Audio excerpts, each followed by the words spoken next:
அனைவருக்கும் வணக்கம்.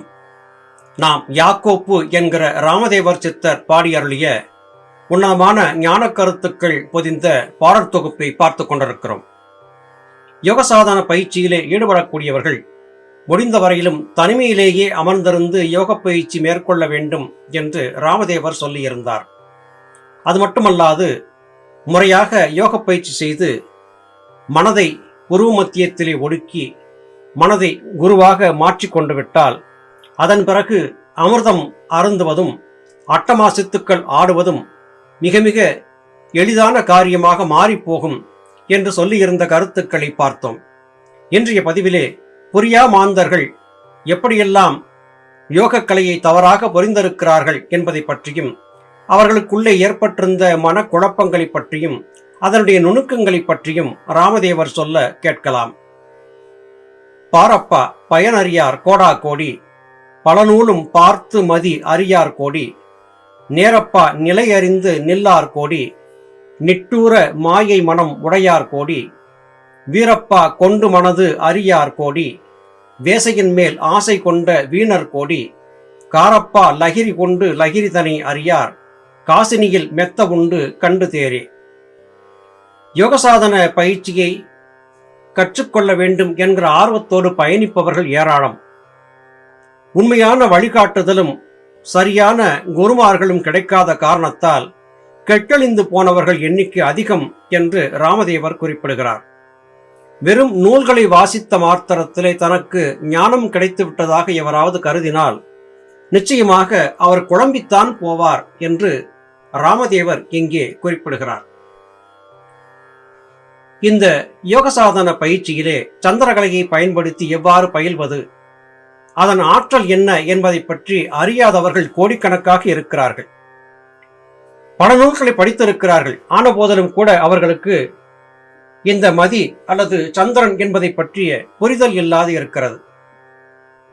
இங்கே ராமதேவர் சொல்லக்கூடிய கருத்தை நாம் ஆராய்ந்து பார்க்கும்போது பற்பல நூல்களை படித்தாலும் கூட இந்த மதி என்பதை புத்தி என்பதாக கொண்டு குழப்பவியப்பட்டிருப்பதற்கு வாய்ப்பு இருக்கிறது. ஆனால் இந்த மதி சந்திரன் என்பதை சரியாக புரிந்து கொள்ள காகபுஜண்ட பெருமானுடைய பெருநூல் காவியம் 1000 என்கிற நூலும், அவர் பாடியருளிய ஞானம் என்கிற நூலும், உபனிடதம் என்கிற நூலும், ஞானபிதா சுவாமி சிவானந்த பரமஹம்சர் அருளி செய்த சித்த வேதம் என்கிற நூலும் கிடைத்திருக்காவிட்டால் நிச்சயம் நானும் இவர் சொன்ன இந்த கோடிக்கணக்கான நபர்கள் கூட்டத்திலே ஒருவனாக இருந்திருக்கக்கூடும்.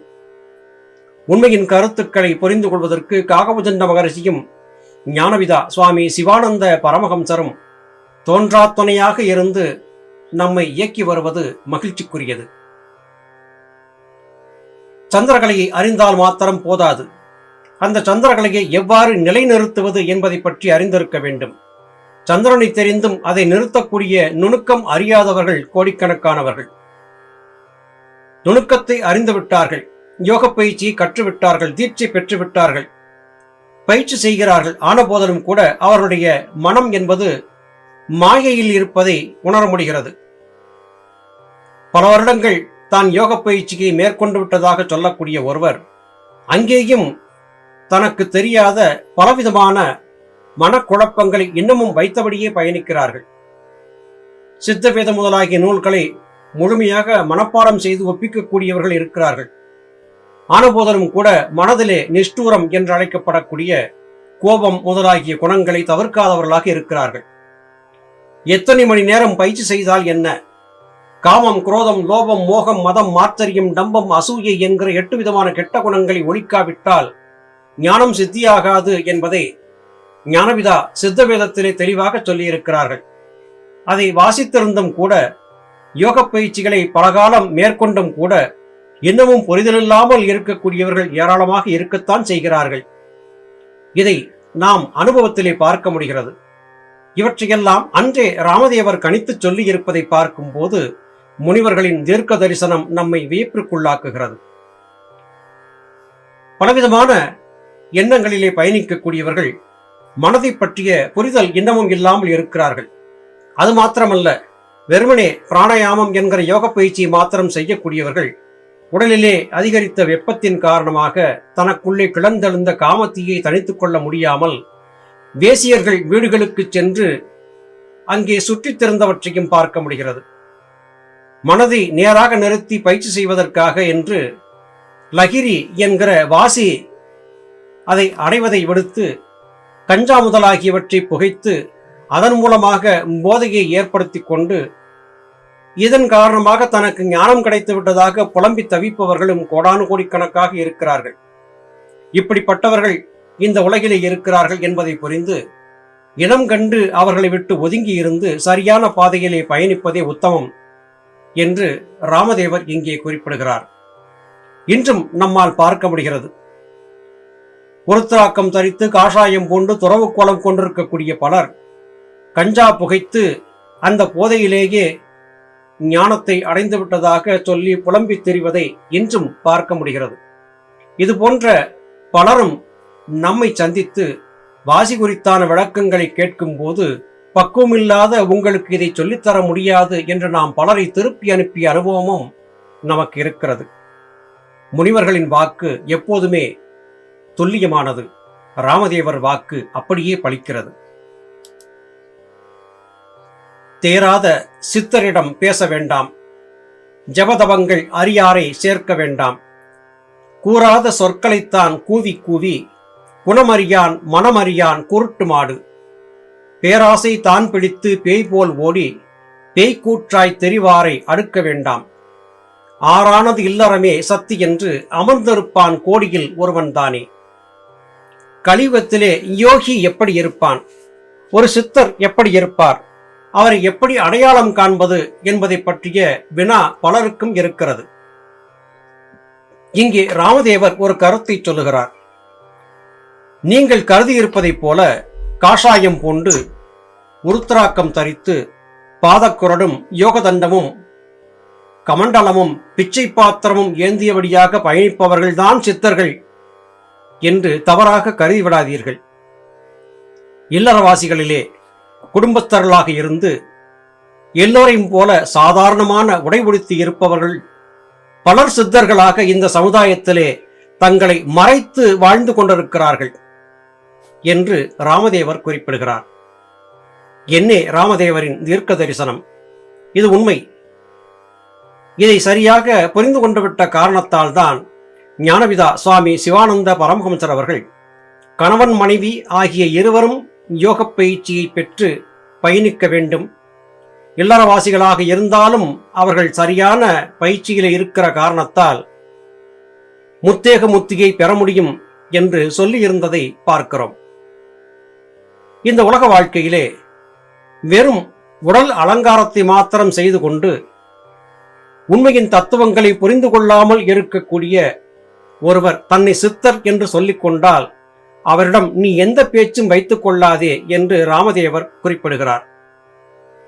ஜபம் எப்படி செய்வது, தவம் எப்படி செய்வது என்பதை சரியாக புரிந்து கொள்ளாத ஒரு யோக பயிற்சியாளனை அருகிலே சேர்த்துக் கொள்ளாதீர்கள் என்று குறிப்பிடுகிறார்.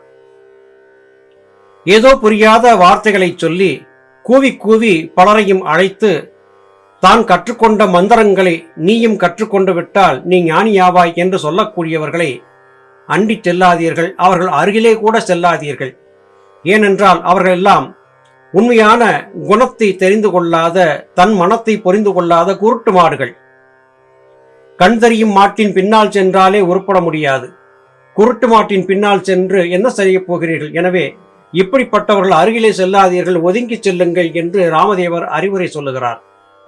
அது மட்டுமல்ல, யோக வாழ்க்கை வாழ்வதாக தங்களை காட்டிக்கொண்டு விட்ட சிலரும் கூட பேராசை பிடித்து போல் பேய் பிடித்தவர்களைப் போல பேய் கூத்தாடி இந்த உலகிலே திரிவதை பார்க்க முடிகிறது.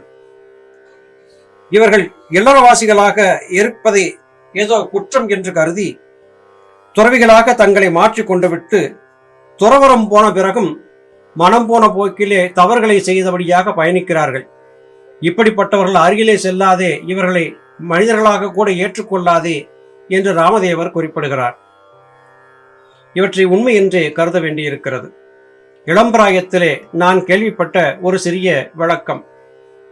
ஒருவன் காசிக்கு போகிறேன் என்று சொல்லி குடும்ப வாழ்க்கையை வெறுத்து காசிக்கு ஓடிவிட்டானாம். காசிக்கு ஓடிவிட்ட பிறகு அவன் மனம் அலைபாய அங்கே ஒரு வேலையை தேடிக்கொண்டு சம்பாதித்த பணத்தை வீட்டிற்கு அனுப்பி வைத்து காசியிலே நல்ல வேலையில் இருக்கிறேன், இந்த பணத்தை செலவுக்கு வைத்துக் கொள்ளுங்கள் என்று அனுப்பி வைப்பானாம். இந்த அளவிலேதான் மனிதர்களுடைய மன ஓட்டம் இருக்கிறது. மேலும் சமீப காலத்திலே நாம் அறிந்த ஒன்றையும் இங்கே சொல்ல வேண்டியிருக்கிறது. ஒரு பிரபலமான கோயில் ஸ்தலத்திற்கு துறவியாக சென்ற ஒருவர் தான் கற்ற கல்வியையெல்லாம் தூக்கி எறிந்துவிட்டு தனக்கு ஞானம் வந்துவிட்டதாக சொல்லிக் கொண்டு துறவு மேற்கொண்டு அங்கே சென்று அதன் பிறகு இப்போது நாம் பேசிக் கொண்டிருப்பதை போன்ற வலையொலியிலே ஞான பிரசங்கங்களை செய்து தேவையில்லாத வேலைகளை செய்து கொண்டிருப்பதை பற்றியும் நாம் கேள்விப்பட்டோம். ராமதேவர் சொல்லிய நபர்கள் இவர்கள்தான் என்று நம்மால் புரிந்து கொள்ள முடிகிறது. இவர்களுக்கு எதுவுமே தெரியாது. கூறாத சொற்களை சொல்லி கூவி கூவி ஆட்களை திரட்டி கூட்டம் போடுகிறார்கள். இப்படி இருப்பவர்களை ஞானிகள், யோகிகள் என்று ஒப்புக்கொள்ளக்கூடாது.